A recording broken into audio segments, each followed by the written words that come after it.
అందరికీ నమస్కారం. హెచ్బి కృష్ణాచార్య నేను తెలంగాణ దేశం లీడర్ యూట్యూబ్ ఛానల్ అధినేతగా మాట్లాడుతున్నాను. తెలంగాణ దేశం లీడర్ తొందరలో ఒక చారిటీ ఫౌండేషన్ స్థాపించబోతున్నాడు. మీకోసం, మీ సమస్యల కోసం, మీ పరిష్కారాల కోసం. సో ఈ టాపిక్ వచ్చేసి ఏంటంటే హైదరాబాద్ గురించి మాట్లాడుతున్నా. ఇక దేశం గురించి మీరు ఆలోచించుకోవచ్చు. టాపిక్ పేరు ఏంటంటే Hyderabad city health crisis to economic collapse, why society must act now. అంటే ఇక్కడ ఏమైందంటే హెల్త్ సిస్టమ్స్ ఫెయిల్ అయినాయి హైదరాబాద్లో, అండ్ ఫ్యామిలీస్ బ్రేక్ అవుతున్నాయి, ఎకనామిక్స్ వీక్ అవుతున్నాయి. అంటే ఆర్థిక వీక్ అవుతుంది. ఎందుకు అవుతుందంటే రాష్ట్రం అప్పులలో తేలింది. ఎప్పుడైతే రాష్ట్రం అప్పులతోని చేసుకుంటూ నడుతుందో గవర్నమెంటు, ప్రజలు కూడా బిజినెస్లు టైట్ అయ్యి అన్నీ కూడా ఆర్థిక సమస్యలు ఎదుర్కొంటున్నారు. సొసైటీ పేద ప్రైస్ మీరే కట్టాలి, మీరే డబ్బులు ట్యాక్స్ రూపంలో కట్టి గవర్నమెంట్కి ఇవ్వాలి. అప్పుడే గవర్నమెంట్ నడుస్తుంది. Prevention is the only sustainable future. Me health కాపాడుకోవాలి. హెల్త్ ఏ విధంగా వస్తుందో నేను చెప్తాను. ఈ వీడియో అనేది బ్లేమ్ చేసేది కాదు, ఇది ఒక పాజిటివ్గా తీసుకొని మీ జీవితాలు హెల్త్ సిస్టమ్ కాపాడుకోవాలి. కానీ మీ చేతిలో లేదు, అందరూ కలిసి చేయాలి. ఈ దేశానికి స్వాతంత్రం వచ్చిందంటే అందరు కలిసి చేసిండ్రు. ఆ స్వాతంత్రం కన్నా వందింతలు మీరు యూనిటీ కావాలి హ్యుమానిటీ మీద, అయితేనే సమస్యలు తీరుతాయి. ఇది ఇంప్రెస్ చేస్తుంది మీ వీడియో. సో పిల్లలని భవిష్యత్తు చూసుకోవాలి. సో హ్యాపీగా ఉండాలి. హ్యుమానిజం వాల్యూస్ ఇంపార్టెంట్. సో ఇది ఒక్కొక్క కారణం నేను చెప్పుకుంటూ పోతాను. సో ఈ ఎండ్ దాకా చూస్తేనే మీకు అర్థమవుతుంది మనం ఏ సిచ్యువేషన్లో ఉన్నాం అనేది అర్థమవుతుంది. First, under leadership of Modi public health అనేది ఒక నేషనల్ సెక్యూరిటీగా కావాలి ఇప్పుడు. సో ఎందుకంటే migration of working womens, Hyderabad develop అయిందంటున్నారు. మళ్ళీ ఇక్కడ ఫార్మా సెక్టర్ ఉంది, ఐటీ సెక్టర్ ఉంది, హాస్పిటల్ సెక్టర్ ఉంది, అండ్ ఎడ్యుకేషన్ సెక్టర్ ఉంది. రకరకాల నుంచి ఆంధ్ర నుంచి కూడా మైగ్రేట్ అవుతుంది. పర్టికులర్లీ నేను చెప్తుంది అంటే migration of educated working girls. So వీళ్ళు ఏ విధమైన సమస్యలకు ఎదురవుతున్నారంటే HIV, AIDS, human papilloma virus, oral cancers ఏ విధంగా ట్రాప్లో పడుతుండ్రు, and hospitals and viral load tablets. So ఒక మనిషికి హెచ్ఐవి వచ్చిందంటే, ఓరల్ క్యాన్సర్ వచ్చిందంటే డాక్టర్స్ వైరల్ లోడ్ ట్యాబ్లెట్స్ ఇస్తారు. వాళ్ళు సామాన్య మనుషుల కన్నా బతకొచ్చు ఆ ట్యాబ్లెట్ కరెక్ట్గా పనిచేస్తే. కానీ అల్టిమేట్లీ వాళ్ళు సొసైటీని, ఫ్యామిలీని కూడా ట్రాన్స్మిషన్కు గురి చేస్తారు. మన హైదరాబాద్లోనే వచ్చేసి రిపోర్టబుల్గా 1,58,000 హెచ్ఐవి కేసెస్ ఉన్నాయి. హెపటైటిస్ బి ఆర్ఆర్గా, అండ్ అన్అఫిషియల్గా ల్యాక్స్ ఉన్నాయి. అవి కంటామినేటెడ్ అవ్వకుండానే పోతున్నాయి ట్రాన్స్మిషన్. సో అదనమాట. నెక్స్ట్ ఎకానమీ వీక్ ఉంది. నెక్స్ట్ కాస్ట్ ఆఫ్ ఇగ్నోరింగ్ సైన్స్కి రెస్పెక్ట్ ఇవ్వడం లేదు. ఎప్పుడైతే సైన్స్కి రెస్పెక్ట్ ఇస్తారో హెల్త్ సిస్టమ్స్ అనేది మెరుగుపడుతుంది. సో మనము ఏ సిచ్యువేషన్లో హైదరాబాద్లో బతుకుతున్నామంటే ఇది ఎలాంటి టైప్ అంటే మల్టిపుల్ క్రైసెస్ ఉన్నాయి ఇక్కడ, డిజీజెస్ కన్వర్జింగ్ పబ్లిక్ హెల్త్లో. ఒకటి అర్బన్ మైగ్రేషన్ రావడము, దాని మూలంగా స్ట్రెస్కు గురవ్వడము, unsafe environments, next weakened health care systems, economic డబ్బు ఆశ, ప్రతి మనిషి కోపము, స్ట్రెస్, నర్వస్నెస్, డబ్బు ఆశ. So loss of social trust, ఒక మంచితనాన్ని ఎవరు నమ్మరు, నడి రోడ్ల ఇడ్స్పెట్టి వెళ్ళిపోతారు. సో నమ్మరు ఎవరు, ట్రస్ట్ పోయింది, ట్రస్ట్ కోల్పోయింది. మంచితనాన్ని ఎవరు నమ్మరు, నీ మంచితనం అన్నా చెడు ఇప్పుడు చెడ్డవాళ్ళు ఎంతో ఉన్నారు సొసైటీలో. దేవుడిని ఎందుకు మొక్కుతారు? నేను మంచిగా బతకాలని మొక్కుతారు. నువ్వు చెడు చేస్తున్నా దేవుడిని మొక్కితే దేవుడు అంటోడు ఉంటే నీకు హెల్ప్ చేస్తాడా? మంచి చేస్తే హెల్ప్ చేస్తాడు. చెడు చేస్తే ఉంటే. సో, ప్రతి మనిషి దేవుడు మనిషి రూపంలోనే ఉంటారని మీరు తెలుసుకోవాలి. అండ్ ఈ వీడియో అనేది బ్లేమ్ చేయనీకి కాదు. ఇది ఒక సైన్స్‌కు రెస్పెక్ట్ ఇయ్యాలి. అండ్ గవర్నెన్స్ పాలకుల పాలన అండ్ డిగ్నిటీ అండ్ బతకడం, సర్వైవ్ కావాలి. మనం మనుషులం. జంతువులం అంటే అది వేరు. మనం మనుషులము, ప్రేమతోని బతకాలి. వాల్యూస్, హ్యుమానిటీయం ఉండాలి. కానీ ఎప్పుడైతే ఆరోగ్యము క్షీణిస్తదో అన్నీ క్షీణిస్తది. ఫ్యామిలీస్ బ్రేక్ అయితాయి. బిజినెస్‌లు లాస్ అయితాయి. కల్చర్ స్పాయిల్ అయితది. అండ్ నేషనల్ స్టెబిలిటీ కొలాప్స్ అయిపోతది.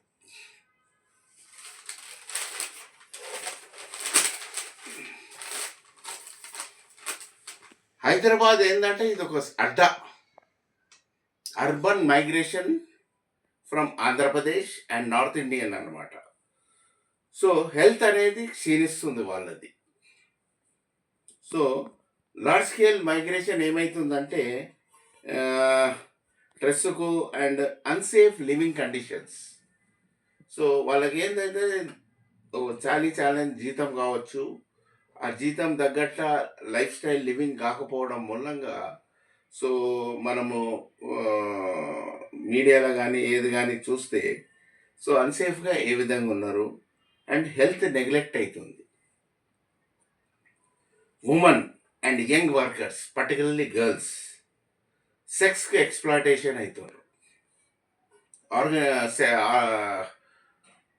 కార్పొరేట్ సెక్స్ కల్చర్ కావచ్చు, రిస్క్ అండ్ వాళ్ళకి కౌన్సిలింగ్ లేకపోవడం పాపం. అమ్మాయిలు మైగ్రేట్ అయ్యి వస్తారు, హాస్టల్స్‌లో ఉంటారు.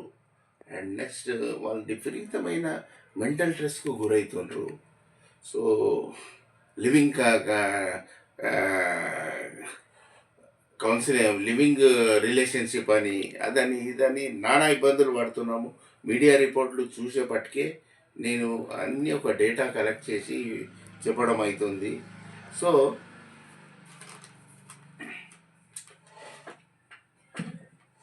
HIV, human papilloma virus, cancers spread సైలెన్స్‌లీ.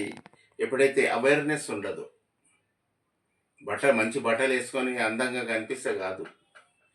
So, ఒకసారి హెల్త్ ఇదయిందనుకో వైరల్ లోడ్ టాబ్లెట్ వేసుకొని బతకాలంటే మెంటల్ టెన్షన్‌కు గురవుతారు. And money ambition is high. Testing is delayed. ఎప్పుడైతే వైరల్ లోడ్ వచ్చిందనుకో ఆడగాని మగగానికి హెచ్ఐవి వచ్చిందనుకో టెస్టింగ్ డిలే అయితే చాలా ప్రాబ్లంలు అనర్థాలకు డిలే చేస్తాయి. సో, నెక్స్ట్ ఇది ఒక పబ్లిక్ హెల్త్ ఫెయిల్యూర్ అనుకోవాలి. హైదరాబాద్లో దగ్గర 1,50,000 మీద కేసులు ఉన్నాయంటే totally system public health failure and not a moral issue అనుకోవచ్చు. ఇకపోతే environmental food related disease burden. ఒకటి మైగ్రేషన్ గర్ల్స్ ఏ విధంగా హెల్త్కి ఇదవుతుండ్రు, సొసైటీని ఏ విధంగా ట్రాన్స్మిషన్ అవుతుంది, ఫ్యామిలీ ట్రాన్స్మిషన్. ఇప్పుడు నెక్స్ట్ ఎన్విరాన్మెంటల్ అండ్ ఫుడ్, వాతావరణము అండ్ ఫుడ్ వల్ల డిసీజ్ ఎట్లా వస్తుంది. ఎయిర్ పొల్యూషన్ అనేది 10 ఇంతలు పెరిగిపోయింది. యాక్సెప్టెడ్ లిమిట్స్ పెరిగిపోయినాయి. సౌత్ ఇండియాలోనే నంబర్ 1 హైదరాబాద్ పొల్యూషన్. దాని మూలంగా లంగ్ డిజీజెస్. ట్రాఫిక్ పోలీసు వాళ్ళు పాపం ఎంత సేవ చేస్తారు అంటే ఓవర్ పాపులేషన్, ఓవర్ ట్రాఫిక్, వాళ్ళు మాస్క్ లేకుండానే పనిచేసి డిజీజ్కు గురవుతుండ్రు. Next heart attacks, cancers, unsafe drinking water, infections, kidney failures, pesticide poison food, adulterated food, బిర్యానీలు తినుడు, వాడు టేస్ట్ పౌడర్ కార్సినోజన్ పనుడు, and cancer, hormonal disorders, thyroid. So, ultra process foods, package కండిషన్లో వాడడము, కూల్ డ్రింక్ తాగడము, ఐస్ క్రీమ్ తినడం, cake అందులో artificial sweetener కలపడము, అది కూడా క్యాన్సర్ వస్తుంది. పిల్లలు కూడా తింటారు బర్త్డే అని, మ్యారేజ్ డే అని. So, metabolic diseases, BP and sugar diabetes compulsory పిల్లలు కూడా వస్తుంది. 30 దాటినా అందరికి వస్తుంది. మ్యారేజ్ కాకుండా వస్తుంది. Next urban living without regulation equals to chronic illness. ఈరోజు సమాజంలో మోడరైజేషన్ ఇంత అయింది కదా. సో రెగ్యులేషన్స్ అనేది లేక లేక కాదు ఉన్నాయి. కానీ ఈ విధంగా డిసీజ్ ఎందుకైనాయి అనే ఆలోచన గవర్నమెంట్ ముందు చూపుతూ ఉంటే ఇవి రాకపోతుండే. Over population ఎందుకైంది? మిగతా రాష్ట్రం నుంచి ఈ రాష్ట్రంలోకి ఎందుకు వచ్చి బతుకుతారు? ఆ రాష్ట్రం ఎందుకు డెవలప్ కాలే? ఇక్కడ ఆపర్చునిటీస్ ఎందుకైనాయి? ఎంత కెపాసిటీ, మీరు బస్ ఎక్కినా, ట్రైన్ ఎక్కినా, ఏరోప్లేన్ ఎక్కినా ఒక ఆక్యుపెన్సీ అనేది ఉంటుంది. ఓవర్ ఆక్యుపెన్సీ అయింది, ఓవర్ డిమాండ్ అయింది, క్రైమ్ పెరిగింది, కరప్షన్ పెరిగింది, డిసీజెస్ ఇన్ఫెక్ట్ అవుతున్నాయి. సో ఇంకోటి next AMR, anti microbial resistance, super bugs. So antibiotics వేయడం వల్ల, ప్రిస్క్రిప్షన్ రైట్ ట్రీట్మెంట్ ఇవ్వకపోవడం వల్ల, ఇంకో రీసెంట్గా అమెరికాలో లాస్ట్ వీక్ 700 కేసెస్ హాస్పిటల్స్లో అవుట్బ్రేక్ అయింది. అదేంటంటే yeast infection, multi drug resistant fungal pathogen. ఇది హాస్పిటల్ పోయినామనుకో, హాస్పిటల్ నుంచి స్ప్రెడ్ అవుతుంది disease, fungal pathogen. First attack డాక్టర్స్కి అవుతుంది, నర్సెస్కి అవుతుంది. ఎందుకవుతుందా బాబు అంటే ఒక మెడికల్ ఎక్విప్మెంట్స్ కానీ కానీ కరెక్ట్గా స్టెరిలైజ్ కాక ఫంగల్ డిస్ఇన్ఫెక్షన్, హౌస్ కీపింగ్ కానీ స్టెరిలైజ్ కాక ఇన్ఫెక్షన్ అయ్యి అవి అవుతుంది. వన్స్ ఇన్ఫెక్షన్ అయ్యిందనుకో శరీరానికి పాకుతుంది. అదే బ్లడ్లో ఎంటర్ అయిందనుకో ఆర్గన్స్ ఫెయిల్యూర్ అవుతాయి. దీనికి మందు లేదు, వ్యాక్సిన్స్ రాలేదు ప్రపంచవ్యాప్తంగా. సో ఇది ఒక థ్రెట్. ఇప్పుడు హాస్పిటల్ పోయినా పాపమే. పేషెంట్ హాస్పిటల్కి ఎందుకు పోతాడు? రోగం నయంగానే. డాక్టర్ చూస్తే డాక్టర్కి అయితే రిస్క్ ఉంటే ఏమైంది? ఇది ఒక బయోథ్రెట్ అయిపోయింది హాస్పిటల్స్కు. ఇది నేను చెప్తలేను, వరల్డ్ హెల్త్ ఆర్గనైజేషన్ అసెస్ చేసింది వరల్డ్ వైడ్గా.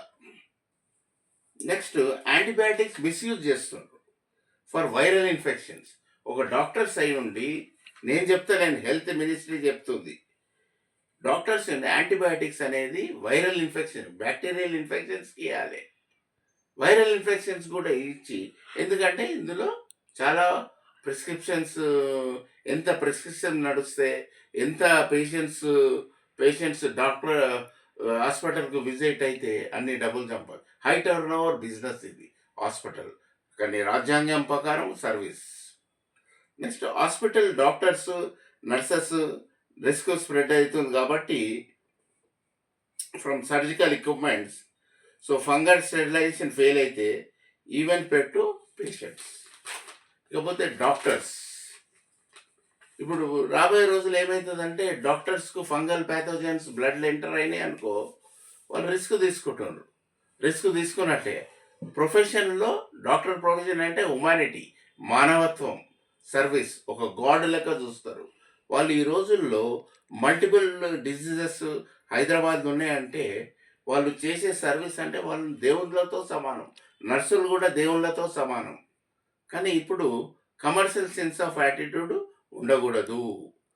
Doctors treat but that mind set becomes patient come by diseases by doing wrong practices. Patient ఎందుకు పోతాడు? క్యాన్సర్ ఎందుకు వస్తుంది?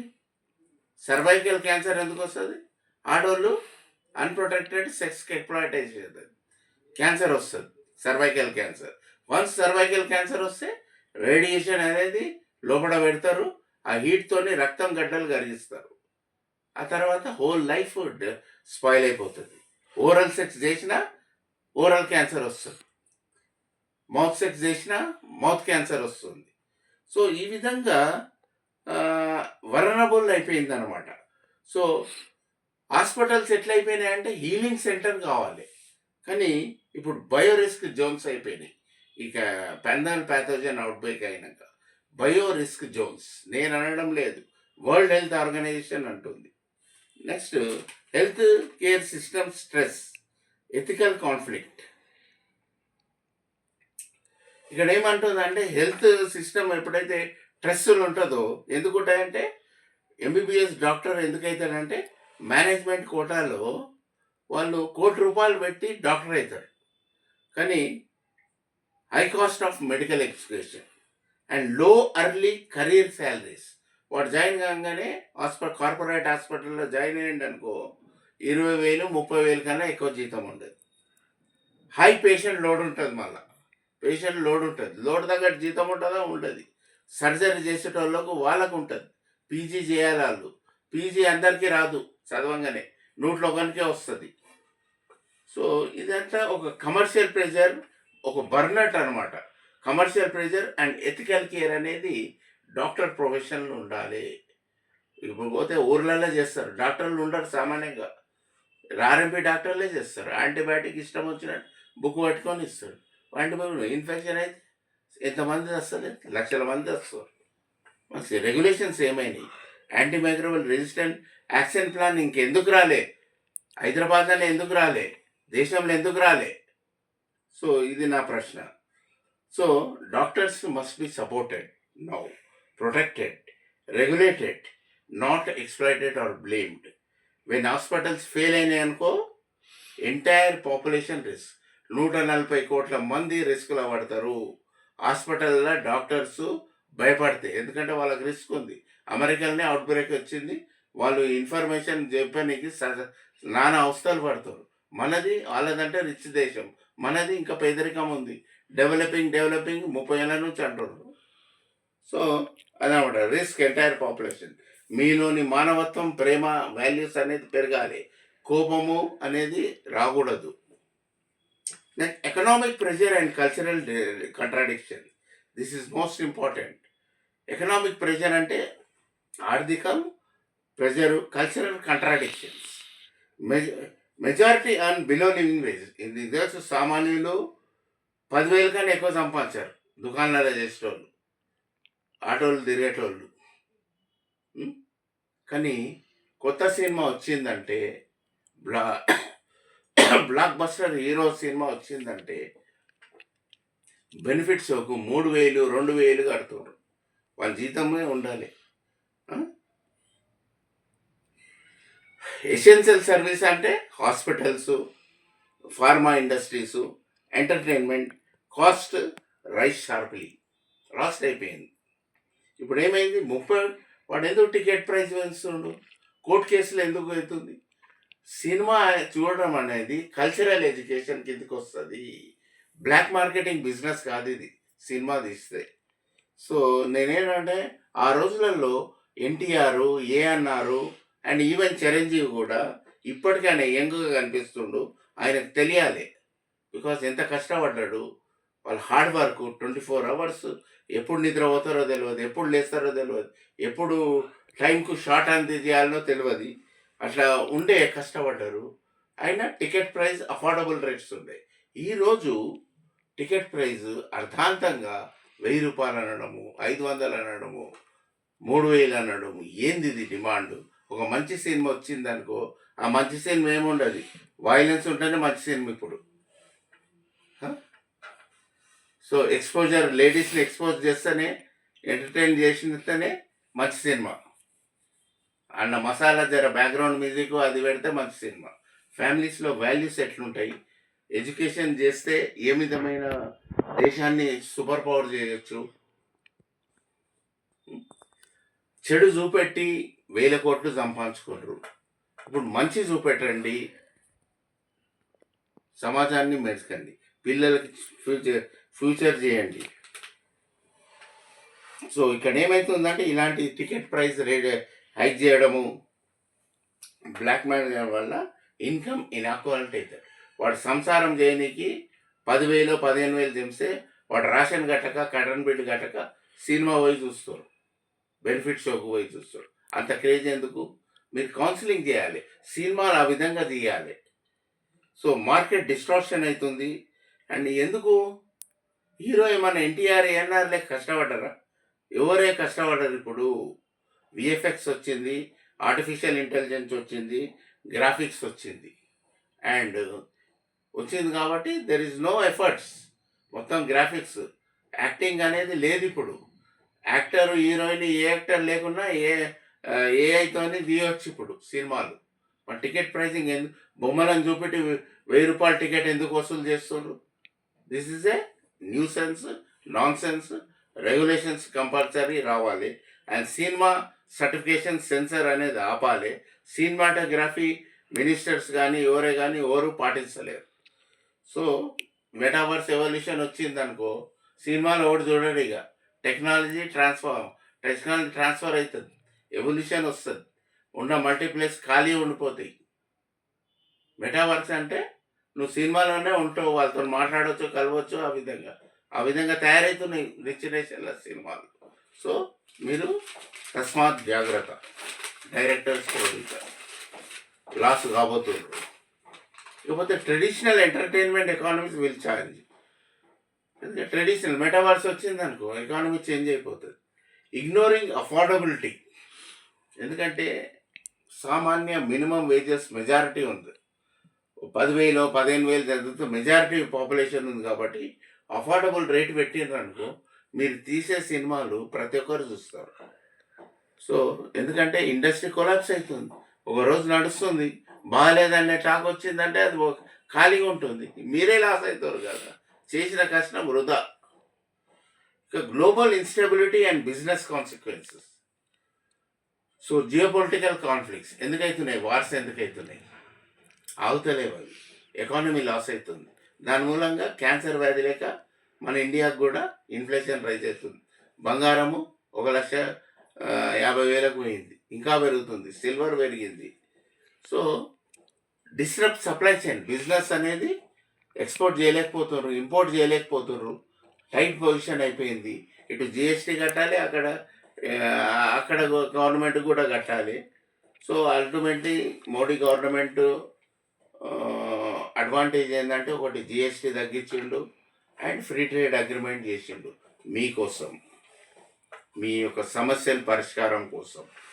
And weak governance, reputational, financial loss. Weak governance ఎందుకైతుంది? ఎప్పుడైతే అప్పులలో ఉంటుందో ఫైనాన్షియల్ డిఫిసిట్లో గవర్నెన్స్ కూడా వీక్ అవుతుంది. వాళ్ళు ఛాలెంజెస్ ఎదుర్కోవాలి. కానీ ఎదుటోడు ఏమంటాడు, ప్రీవియస్ గవర్నమెంట్లో చేసిన మంచిగా చేసినారు, ఇప్పుడు ఉన్న గవర్నమెంట్ వచ్చిందంటే ప్రమాణాలు ఏమైనారా బాబు, నువ్వు ఏమేమి చెప్పినావు ఆడెందుకు చెప్తాడు? అప్పులు చేసి చేయమంటావా? అదే అవుతుంది. ఇప్పుడు నిలదీస్తాడు. ఆడు ఒక దొంగ లెక్కలు చేస్తాడు, లంగ లెక్కలు చేస్తాడు. మళ్ళీ ఎదురుతోనే అందరు మీడియా ముందు ఏమంటాడు, ఇప్పుడు చేసినాడు వీకు. పోయిన చేసినాడు స్కామ్స్ కానీ ఏది కానీ, ఇప్పుడు చేసినాడు వీక్ అంటే వాడు ఎన్ని కష్టాలు పడుతుండు ఇప్పుడు గవర్నమెంట్ రన్ అయ్యేది. This is not professionalism, it's a fraudism. Fraud mindset create చేస్తున్నారు పొలిటికల్ లీడర్సే, అపోజిషన్ లీడర్సే. So, health, ethics, competence are new business survivals. ఒక హాస్పిటల్ నడపాలంటే హై టర్న్ ఓవర్ కావాలి. ఎంతమంది పేషెంట్స్ వస్తారు, ఎన్ని ప్రిస్క్రిప్షన్ రాస్తారు, ఎన్ని డయాగ్నోసిస్ టెస్ట్లు చేస్తారు, అంత బిజినెస్ అవుతుంది. గవర్నమెంట్ హాస్పిటల్ పోరు, ఎందుకంటే ట్రీట్మెంట్ ఉండడు. అండ్ క్యాన్సర్ కానీ ఏది కానీ గ్రో అవుతారు, చచ్చిపోతారు. సో, బిజినెస్ సర్వైవల్ ఫ్యాక్టర్స్ అయిపోయినాయి. కానీ సర్వీస్ లెక్క ఉండాలి. కాన్స్టిట్యూషన్ చెప్తుంది సార్, కానీ బిజినెస్ లెక్క మారిపోయినాయి. సొల్యూషన్ ఏంది దీనికి? తెలంగాణ దేశం లీడర్ ఎప్పుడు సొల్యూషన్ చెప్తాడు. PM Modi government should enhance public health as a national security. Public health is important. When hospitals fail, whole population will be at risk. Next, protect educated working migrant girls. వాళ్ళని protect చేయండి. ఏ state card develop చేస్తే వాళ్ళు రారు. వాళ్ళు protect చేసి, ఆడదంటే ఒక ఆనవాయితీగా ఈ విధంగా అయిపోయింది.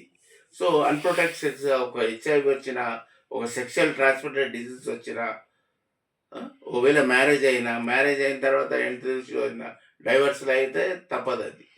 సో, ఈ విధమైన సమాజం అనేది ఇష్యూస్ తెలుసుకోవాలంటే ఒకసారి జ్యుడిషియరీలో కోర్టు కేసెస్ పోతే ఇవే తయారవుతున్నాయి. This is waste of time. Strengthen hospital by infection audits. Government కానీ స్టేట్ కానీ సెంట్రల్ గవర్నమెంట్ హాస్పిటల్స్ని ఇన్స్పెక్ట్ చేయాలి, ఇన్ఫెక్షన్ ఆడిట్స్ చేయాలి. ఎందుకంటే కరోనా వైరస్ వచ్చింది, ఇప్పుడు fungal pathogen, east infection, super bugs వచ్చింది, ఫంగిసైడల్ హౌస్ క్లీనింగ్ చేయాలి. And this is very important, antibiotic stewardship, right doctor treatment prescription ఇవ్వాలి, అఫోర్డబుల్ ఎసెన్షియల్ కేర్ అఫోర్డబుల్గా దొరకాలి. అఫోర్డబుల్గా ఏంటి దొరుకుతాయి అంటే కౌంటర్ఫిట్ మెడిసిన్స్ దొరుకుతాయి.